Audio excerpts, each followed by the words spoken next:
Buenas tardes a todas y todos. Gracias pues aquí por la presentación. También quisiera agradecer especialmente pues al Observatorio de Derechos Sociales, a Irene, su directora, a Natalia Caicedo, aquí a Rufat pues por la invitación. Me parece pues muy interesante el proyecto que están articulando y muy necesario, que es precisamente tratar de debatir y discutir cómo han sido los procesos constituyentes en diferentes países del sur global, que aunque estén ubicados en diferentes lugares geográficamente, pues sí tienen elementos transversales como la política económica global que influyó en estos procesos de constitucionalización del mundo. Yo les voy a presentar primero el esquema de los temas sobre los cuales voy a hablar. En primer lugar, voy a hablar un poco de cómo fue el proceso constituyente del 91, qué fue lo que motivó este proceso, cuáles fueron los elementos internacionales, nacionales que influyeron en la configuración de este proceso. En segundo lugar, voy a hablar sobre cómo se incorporaron los derechos sociales en la Constitución del 91, que fue el resultado de ese proceso constituyente, y cuál fue la forma que adoptaron los derechos sociales en la Constitución del 91. En tercer lugar, les voy a hablar de los mecanismos que se introdujeron en esta carta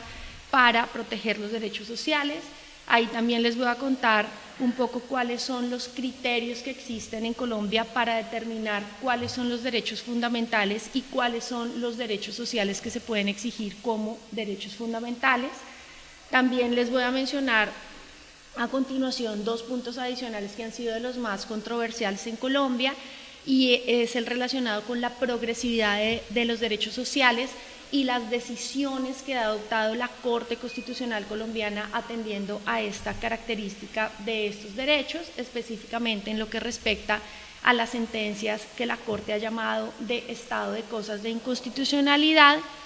y posteriormente cómo en los últimos años, hace 5 años, ha habido una especie de restricción o limitación contra estos avances jurisprudenciales que han tratado de interponer límites, alegando que este tipo de sentencias implican un presupuesto muy grande para la nación y que por lo tanto deben limitarse a través de lo que el gobierno colombiano ha llamado el principio de sostenibilidad fiscal. Y si nos queda tiempo, les mencionaré algunos casos emblemáticos que personalmente pues yo considero que son interesantes y que vale la pena pues que ustedes conozcan en relación con la protección de los derechos sociales. Bueno, entonces, en cuanto al primer punto, en cuanto al proceso constituyente del 91, lo primero que hay que mencionar es el contexto global en el que se produce este proceso constituyente. El proceso constituyente tiene lugar a inicios de la década de los años 90, finales de la década de los 80.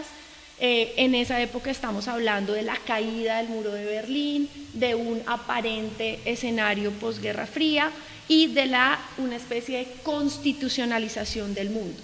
donde se expiden varias constituciones en diferentes países, no solo en Colombia, y el resultado de ese proceso de constitucionalización, que también tiene lugar en varios países del sur global diferente a Colombia, en Colombia va a resultar en la Constitución del 91, que sustituye a la Constitución de 1886. Esta Constitución del 91 se presenta como una constitución pluriétnica, multicultural,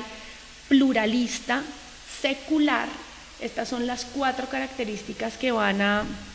a identificar esta nueva Constitución de una manera muy contrastada con la anterior Constitución. Y además esta nueva Constitución va a tener 2 características que van a ser prácticamente sus ejes. Entonces, primero, tiene un generoso catálogo de derechos, no solo lo que la Constitución llamó los derechos fundamentales, que la Constitución del 91 identificó más con las libertades individuales, sino que también tiene un catálogo y un listado de lo que la Constitución del 91 denominó derechos económicos, sociales y culturales, y también de derechos colectivos. Y por otro lado, la Constitución no solo establece este generoso catálogo de derechos, sino que también instaura una serie de mecanismos para que estos derechos puedan aplicarse de manera directa. Entre esos mecanismos hay uno que es el más llamativo, que es del que les voy a hablar hoy, que es la acción de tutela, que sería el equivalente al recurso de amparo en otros países. La forma en la que se produjo, en la que se emitió esta nueva Constitución en el orden global no estuvo exenta de debates y de discusiones. Por supuesto que esto también estuvo inmerso en lo que se ha llamado el Consenso de Washington, que prácticamente, pues todos sabemos, fue una política del Banco Mundial donde le exigía a los países de América Latina que tenían que hacer reformas de ajuste estructural a cambio de préstamos para poder pagar las deudas que tenían estos países a raíz de la implementación de sus proyectos de Estado desarrollistas de las décadas anteriores. Entonces, el proceso constituyente del 91 no estuvo exento de esta influencia de estas políticas, al contrario, estuvo muy articulado y varias de las características que estaban enmarcadas dentro de este consenso se vieron reflejadas tanto en la Constitución del 91 como en una serie de normas que vinieron a apoyar todo el andamiaje jurídico que implicaba esta Constitución y que prácticamente lo que querían pues era materializar, cristalizar en el aparato jurídico la liberalización del comercio internacional, la eliminación de las barreras de la inversión extranjera, una política de privatización y de ventas de las empresas públicas, la desregulación de los mercados, la protección de la propiedad privada, reformas tributarias, entre otras, ¿sí? Debido a las objeciones y a las observaciones que tenían algunos sectores de la izquierda en Colombia, algunos sectores, menciono solo un ejemplo, hay un partido en Colombia que se llama el MOIR, el Movimiento Obrero Independiente Revolucionario. Este sector, que era un partido político de izquierda, decidió separarse de ese proceso constituyente porque expresó su preocupación que con esta parte económica tan fuerte que estaba atada a las políticas del Consenso de Washington del Banco Mundial, en lugar de revertir esa brecha de desigualdad en Colombia, lo que se produjera era una profundización. Pero aún así, pues los sectores que se alejaron del proceso constituyente fueron sectores marginales, entonces pues el proceso tuvo una gran acogida y un gran respaldo a nivel nacional y a nivel internacional, entonces el proceso continuó. Sin embargo, la Constitución del 91 nació con esta ambivalencia que por un lado tiene este generoso catálogo de derechos, pero por otro lado sí fue utilizado como un instrumento para modernizar en los términos establecidos por el Banco Mundial el Estado colombiano. Y esto ha creado una tensión sobre cómo el Estado y sus instituciones se relacionan con los derechos y específicamente con los derechos sociales. Esto ha generado una tensión que se ha visto todo el tiempo desde el nacimiento de la Constitución del 91. Quienes les interese profundizar específicamente cómo influyeron las políticas del Banco Mundial en la configuración del Estado de Derecho en Colombia, les recomiendo mucho el libro del profesor de la Universidad Nacional de Colombia, Germán Burgos, que es el resultado de su tesis doctoral sobre el Estado de Derecho en Colombia y las reformas de ajuste estructural del Banco Mundial. Bueno, hay un punto que vale la pena resaltar en relación con el proceso constituyente del 91, que fue el movimiento estudiantil de 1989. Es decir, además de este contexto global económico en el que se impulsó el proceso constituyente del 91, en Colombia también había un contexto nacional, interno, local, muy particular en ese momento. Y es que debido a la grave problemática que había en ese momento con los carteles de las drogas y con el narcotráfico, hubo una escalada de violencia muy fuerte en la década de los 80. En esa década fueron asesinados en Colombia periodistas, fueron asesinados de manera selectiva líderes políticos, líderes sociales, fueron asesinados jueces, magistrados de las altas cortes, y esa situación también llegó a un límite que implicaba un cambio y una intervención. Uno de los puntos de exacerbación a los que llevó esta escalada de violencia fue cuando asesinaron a Luis Carlos Galán, que representaba la renovación política en Colombia, era un líder político emergente del Partido Liberal Colombiano, que a su vez había formado un movimiento propio para depurar a la política de la corrupción y el narcotráfico que se llamaba el Nuevo Liberalismo. También había estado muy activo en los debates sobre el tema de la extradición de los narcotraficantes, y Luis Carlos Galán es asesinado en 1989, el 18 de agosto de 1989. Ese es como un punto que marcó un quiebre, porque se sumaba a una serie de asesinatos de personalidades que representaban la esperanza, el cambio y la transformación de las instituciones en Colombia. Entonces surge un sentimiento de indignación muy grande que da lugar al movimiento estudiantil de 1989, y este movimiento emerge como un símbolo de rechazo de la violencia y va a ser el que va a proponer convocar la Asamblea Nacional Constituyente. Este movimiento tuvo algo supremamente interesante, y es que usualmente quienes estaban más inmersos en la movilización social en Colombia eran los estudiantes de las universidades públicas, pero el nivel de indignación fue tal que a este movimiento se sumaron estudiantes de universidades privadas de todo el país, de la Universidad del Rosario, de la Universidad Externado de Colombia, de la Universidad de los Andes, precisamente porque se estaba buscando hacer algo urgente en relación pues con lo que estaba ocurriendo. Algunos de los líderes estudiantiles de las universidades privadas y algunos de los actores principales que promovieron este proceso y que han sido más recordados y que tendrían mucho que contar sobre cómo se llevó en detalle este proceso son, por ejemplo, Manuel José Cepeda, Fernando Carrillo, Catalina Botero, entre otros pues que vamos a mencionar en esta charla. Ellos lo que propusieron específicamente, lo que le propusieron al gobierno fue introducir una figura que se denominó la séptima papeleta. La séptima papeleta era una papeleta, como su nombre le indica, para que las personas lo depositaran en las urnas de las elecciones de marzo de 1990, pidiendo que se convocara a una Asamblea Nacional Constituyente por voto directo. Julieta Lemaitre, en su libro, que también es una profesora pues, que ha estudiado bastante ese tema, cuenta que se recogieron alrededor de 30.000 firmas que fueron entregadas al presidente que en ese momento todavía estaba gobernando en Colombia, que era Virgilio Barco, y él decidió apoyar lo que se llamó un plebiscito para el plebiscito.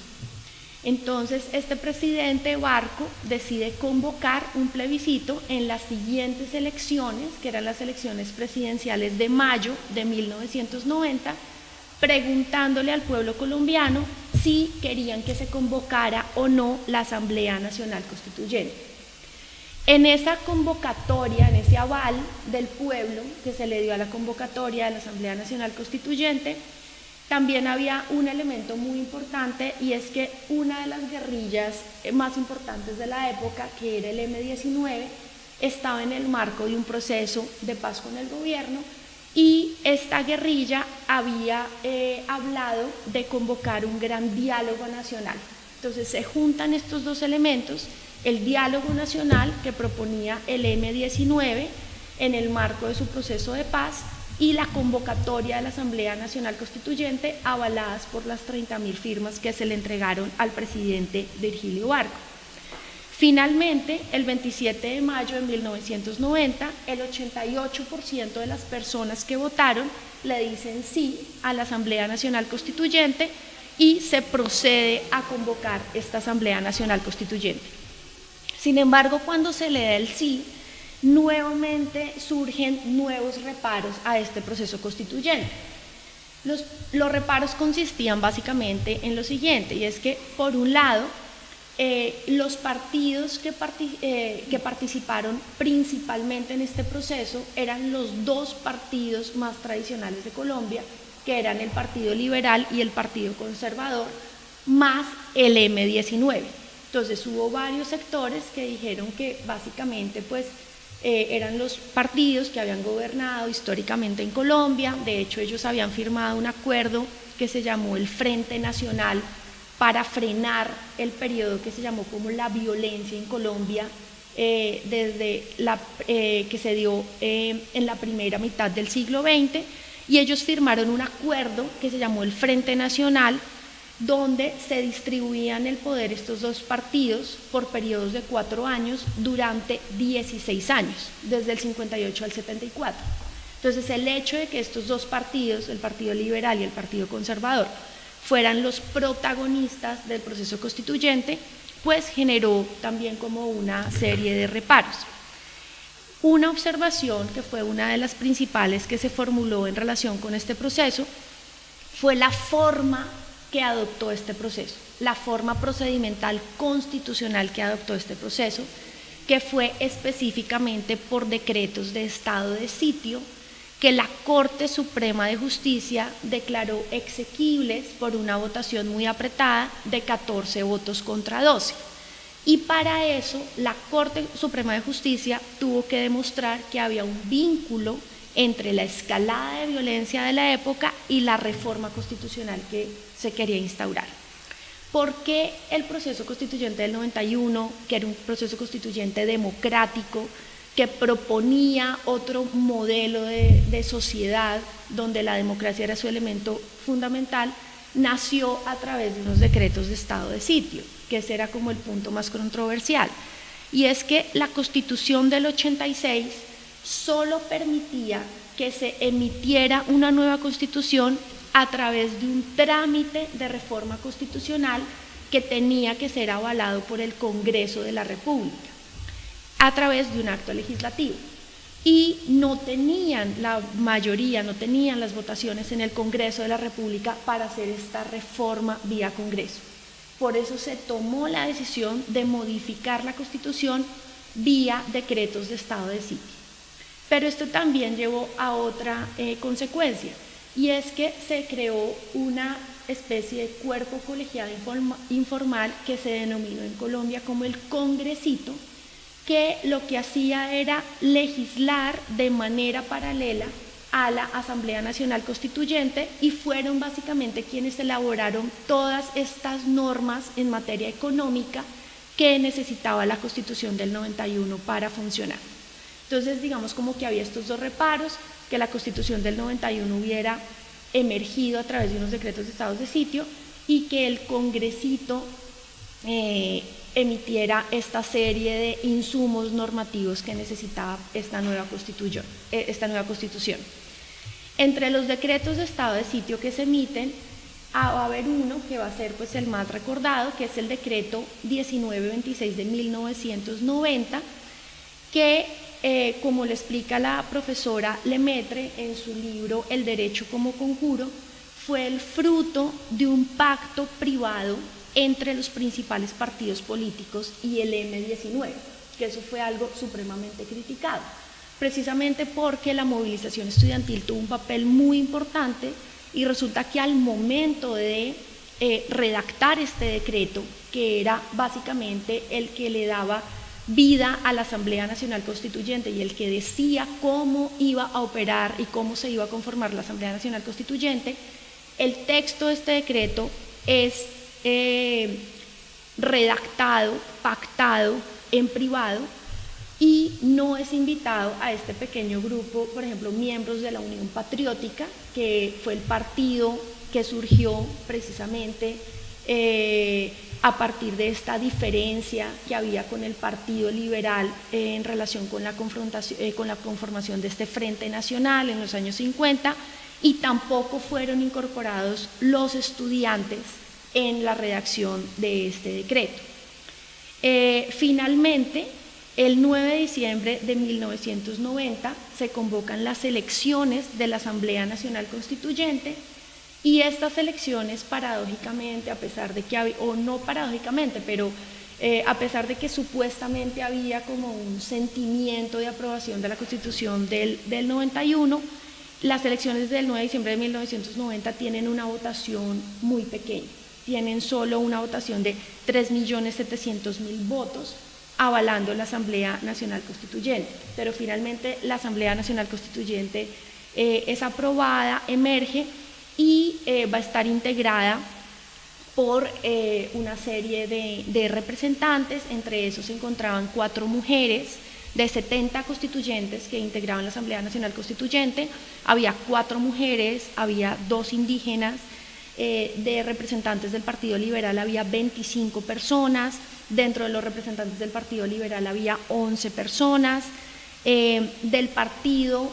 que emergió de la guerrilla del M-19, que era el ADM-19, había 19 constituyentes, también había 2 miembros de la UP, 2 miembros de representantes de la religión cristiana,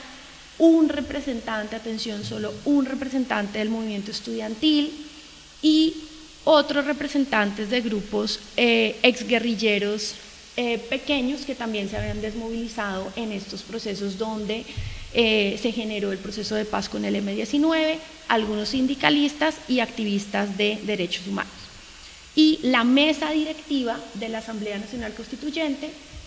la conformaron 3 personas, que fueron Horacio Serpa, en representación del Partido Liberal, Álvaro Gómez, en representación del Partido Conservador, y Antonio Navarro Wolf, en representación del M-19. Y los temas, ejes sobre los cuales va a discutir la Asamblea Nacional Constituyente, teniendo en cuenta esta situación de violencia en la que se encontraba Colombia, van a ser: 1, el tema de paz; 2, el tema de derechos humanos; y 3, el tema de la democracia. Bueno, una vez planteado este concepto, ya voy a ingresar específicamente al tema de derechos sociales y les voy a contar, bajo estos parámetros que les acabo de comentar, cómo fueron incorporados los derechos sociales en la Constitución del 91. Ya dijimos que la Constitución del 91 representaba el fin de la violencia, representaba la paz, los derechos humanos, la democracia, y representaba el fin de la violencia no solo en el sentido de eliminar o parar los asesinatos selectivos y esta escalada de violencia en Colombia, sino también representaba el fin de la violencia en el sentido de que se querían conjurar las causas sociales y políticas que habían llevado a esa violencia. Desde ese punto de vista, uno de los objetivos principales de la Constitución del 91 era evitar las exclusiones que habían permanecido históricamente en el país por razones de etnia, de raza, de género, de religión, por ideologías políticas, y por eso la Constitución del 91 se plantea como un proyecto multicultural y pluralista, y va a establecer unas cláusulas principales en su artículo 1. La Constitución del 91 entonces dice que Colombia es un Estado social de derecho. Esto va a ser muy importante porque va a ser uno de los argumentos principales de la Corte Constitucional colombiana para poder hacer exigibles y judiciables los derechos sociales. La Constitución del 91 también habla de la autonomía de las entidades territoriales, de la importancia de la participación ciudadana. También nos habla ese artículo 1 de la dignidad como eje para guiar las actuaciones del Estado, de la solidaridad y del interés general. Bueno, en este sentido, en la Constitución del 91, en el título 2, se establecen 2 listados. Uno, el listado del capítulo 1, el ruido no sabemos de dónde viene. Ok, bueno. Entonces, uno, el listado del capítulo 1, que se denomina de los derechos fundamentales,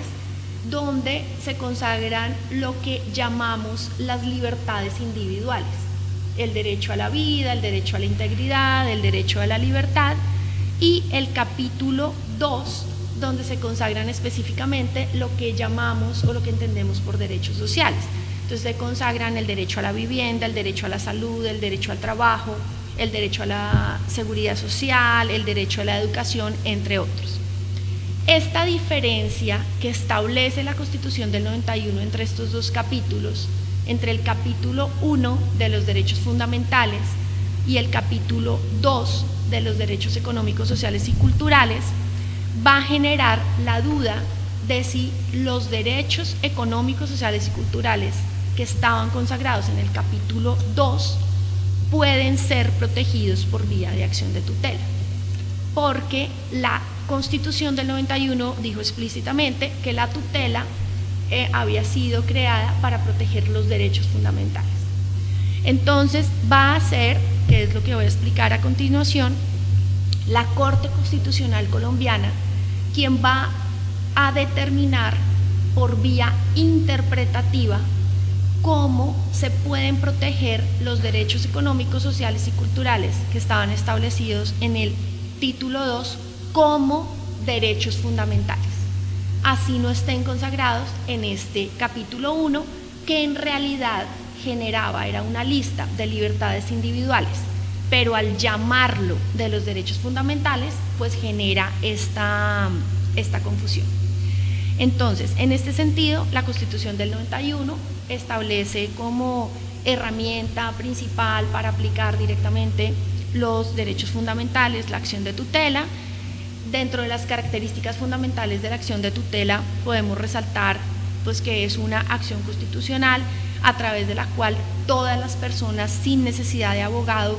pueden reclamar ante cualquier autoridad judicial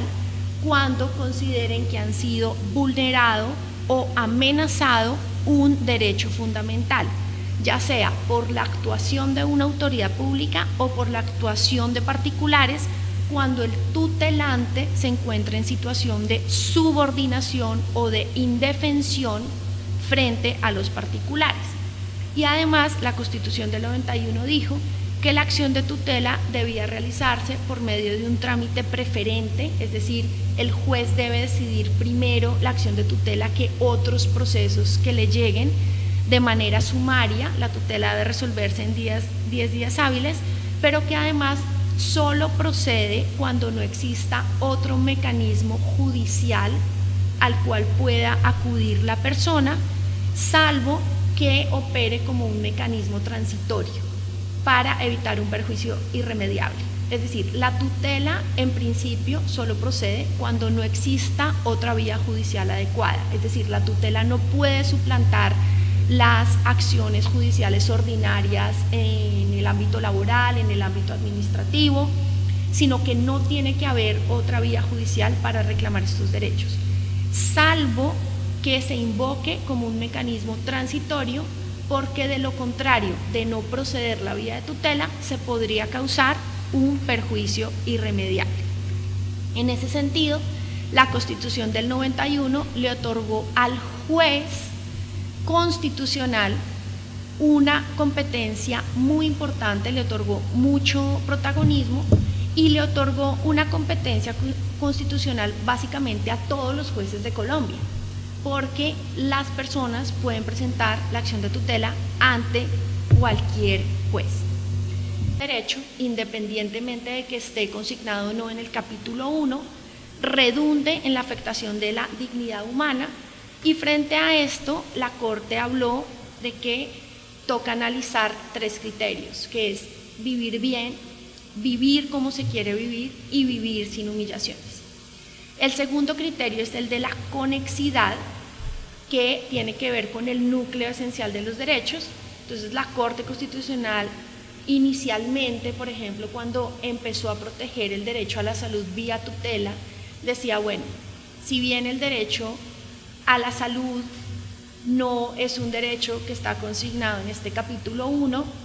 sí su núcleo esencial sí puede guardar una conexidad o una relación especial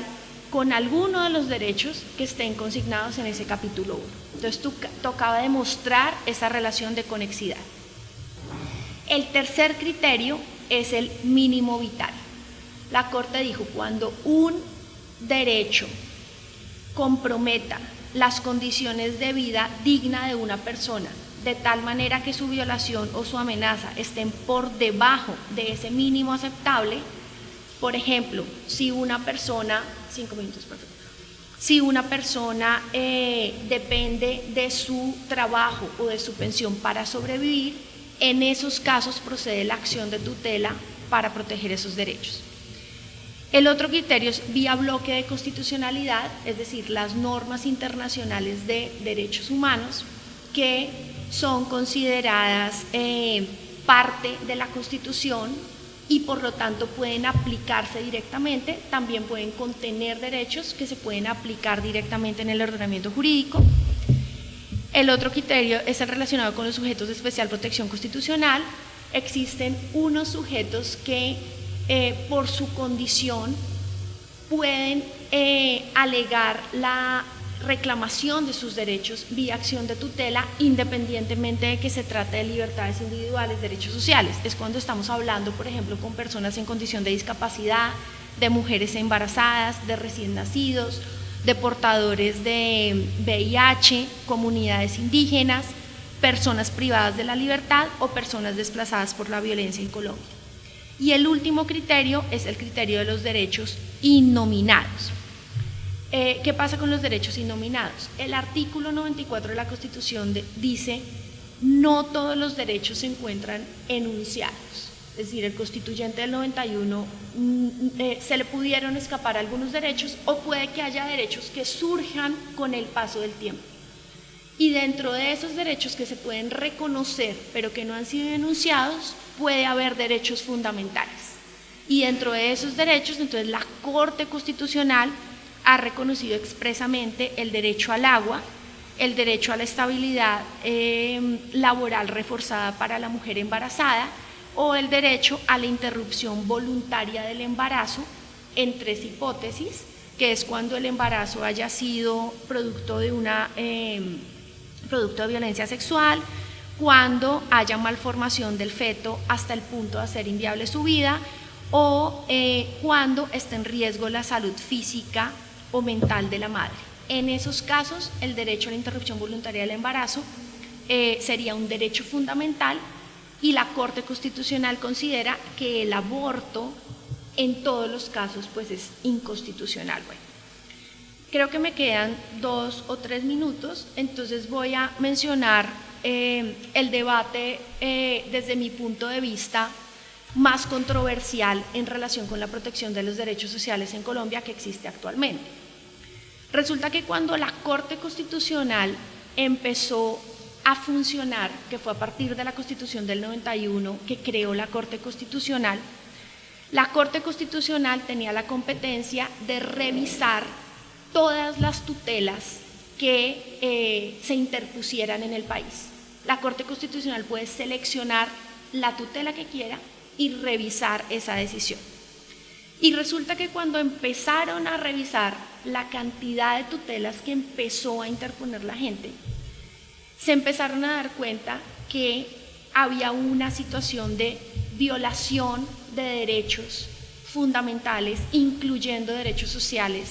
sistematizada y generalizada en Colombia, que se estaba viendo también reflejada en la abrumadora cantidad de tutelas que presentaba la gente. Por ejemplo, entre el año 99 y el año 2009 se presentaron alrededor de 800.000 tutelas en Colombia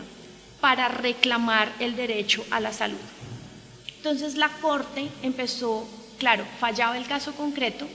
pero se empezó a dar cuenta que esta situación generalizada y sistemática de derechos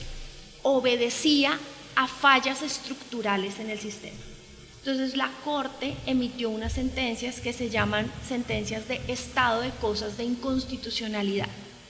donde no solo ordena corregir esa situación de violación de derechos o de amenaza de derechos en el caso en concreto, sino que puede vincular otras autoridades públicas para corregir esas fallas estructurales del sistema que son las que están produciendo esa situación masiva de violación sistemática y generalizada de derechos.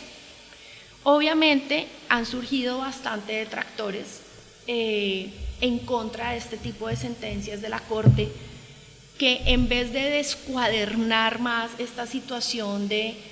desigualdad en Colombia, lo que han hecho es tratar de corregirla y de que sea menos profunda. Sin embargo, quienes criticaban este tipo de sentencias de la Corte lograron que se aprobara una reforma constitucional por medio del Acto Legislativo 3 del 2011, ya termino en un minuto, por medio de la cual se instauró el llamado principio de sostenibilidad fiscal. Entonces, lo que se dijo en esta reforma constitucional